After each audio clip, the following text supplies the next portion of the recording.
Welcome back students. शिक्षा संकल्प bye विवेक sir channel में एक बार आपका फिर से स्वागत है। आपको याद होगा अभी कुछ दिन पहले मैंने क्लास 10th के अलंकार के लिए एक वीडियो दी थी। तभी से क्लास 9th के बच्चों की भी काफ़ी डिमांड आ रही थी कि सर क्लास 9th के लिए भी अलंकार की एक वीडियो दीजिए। क्लास 9th की वीडियो में आज देने जा रहा हूँ, जिसके अंदर आप ध्यान रखिएगा क्लास 9th में शब्दालंकार है, क्लास 10th में अर्थालंकार हैं और क्लास 9th में शब्दालंकार हैं। शब्दालंकार के अंतर्गत 3 अलंकार हैं, अनुप्रास, यमक और श्लेष।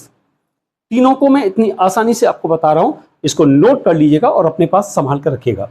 अनुप्रास जिसकी पहचान है एक ही वर्ण की बार बार आवृत्ति होती है। वर्ण का मतलब एक अक्षर, एक ऐसा अक्षर है जो बार बार आता है। जैसे आप अगर कहीं पर देखेंगे तो अनुप्रास अलंकार की चारु चंद्र की चंचल किरणें, तो इसमें च च च वर्ण बार बार आएगा।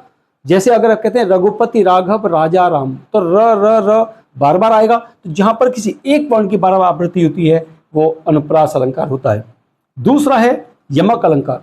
यमक अलंकार की आसान पहचान है एक जैसे दो शब्द आएंगे, दोनों का अर्थ अलग होगा।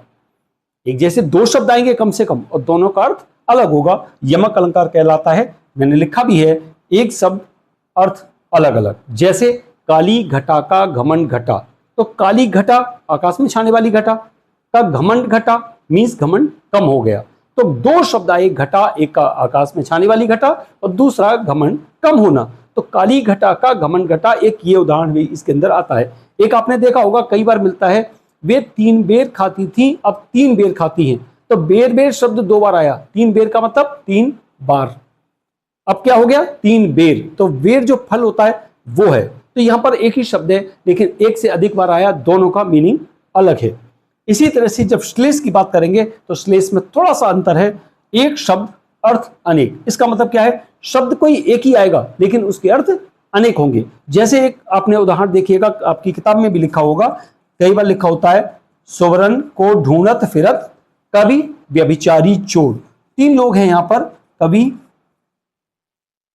व्यभिचारी और चोर। इन 3 लोगों के लिए अगर मैं बात करूं तो तीनों के लिए इसका मीनिंग अलग है। शब्द तो एक ही है सुवर्ण, इसका लेकिन कवि के लिए क्या चाहिए, सुंदर वर्ण। व्यभिचारी मीन्स बुरी नियत का व्यक्ति, वो क्या चाहता है, सुंदर गोरा रंग। और जो चोर है वो सुवर्ण मीन्स सोना। तो शब्द एक ही है लेकिन एक से अधिक मीनिंग होंगे। तो तीनों में क्या डेफिनेशन हुई, अनुप्रास जहां एक ही वर्ण की आवृत्ति बार बार होती है वो अनुप्रास अलंकार कहलाता है। यमक शब्द एक जैसे एक से अधिक आते हैं लेकिन उनके मीनिंग अलग अलग होते हैं। एक उदाहरण आपकी किताब में और भी मिलता है, कनक कनकते सौगुनी मादक ता अधिकार। तो एक कनक का अर्थ है सोना, दूसरी कनक का अर्थ है धतूरा, ये याद करके रखिएगा। और तीसरा है श्लेष, एक शब्द होगा लेकिन उसके अर्थ अनेक होंगे। जैसे मैंने लिखा आपको सुवर्ण, एक लाइन है, सुवर्ण को ढूंढत फिरत कभी व्यभिचारी चोर। तो कवि के लिए सुंदर वर्ण, व्यभिचारी बुरी नियत का व्यक्ति, उसके लिए सुंदर रंग गोरा रंग, और चोर सुवर्ण मीन्स सोना। तो ये 3 अलंकार क्लास 9th में हैं जो शब्दालंकार कहलाते हैं।